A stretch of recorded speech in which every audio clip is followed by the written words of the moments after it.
Israel अपने अस्तित्व की जंग लड़ रहा है, वहीं मिडिल ईस्ट में उसके चारों तरफ ऐसा आग का चक्र तैयार हो गया है जिस पर कदम रखते ही इजरायली सेना के ऊपर बम और गोले बरस रहे हैं।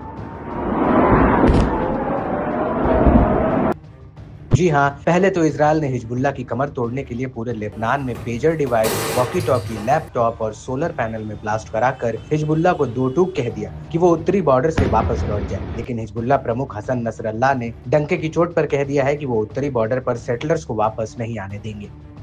और यही वजह है कि अब उत्तरी बॉर्डर पर इजरायली सेना और हिजबुल्ला के लड़ाकों में भीषण जंग शुरू हो गई है। दरअसल हिजबुल्ला ने उत्तरी बॉर्डर पर मिसाइल और ड्रोन हमले किए हैं, जिनमें 2 इजरायली सैनिकों की मौत हुई है, जबकि 9 से ज्यादा सैनिक घायल हुए हैं। इजरायली सेना का कहना है कि हिजबुल्ला ने पश्चिमी गैलीली के याआरा इलाके में विस्फोटकों से लदा ड्रोन फायर किया, जिसकी चपेट में आईडीएफ के जवान आ गए। इजरायली सेना का कहना है कि मारे गए सैनिक मेजर रिजर्विस्ट नैल फारसी, जिनकी उम्र 43 साल थी, वो 299वीं बटालियन की रीजनल ब्रिगेड के कमांडर थे। इनके अलावा 20 साल के टोमर केरेन, जो गोलानी ब्रिगेड की 51वीं बटालियन में तैनात थे, उनकी भी मौत हो गई।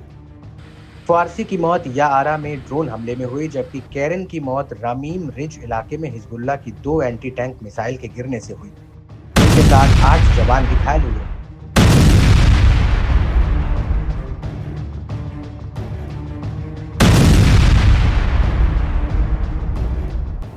वहीं दूसरी तरफ इन हमलों के तुरंत बाद आईडीएफ के जेट्स ने दक्षिणी लेबनान को दहलाना शुरू कर दिया था।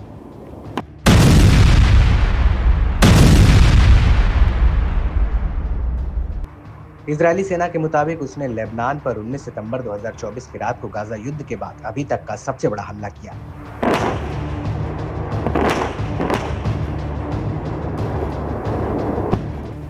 आईडीएफ का कहना है कि उसने हिजबुल्ला के रॉकेटों से लदे 100 से ज्यादा लॉन्चर्स को उड़ा दिया।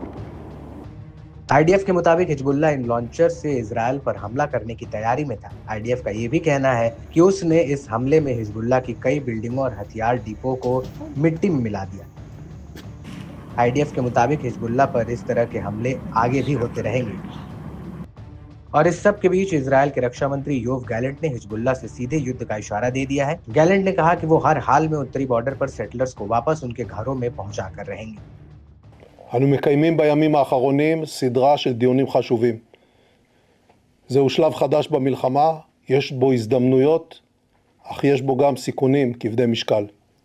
חיזבאללה נמצא בתחושה של נרדפות, ורצף הפעולות הצבאיות והביטחוניות שלנו יימשך. היעד שלנו הוא להחזיר את תושבי הצפון אל בתיהם בביטחון.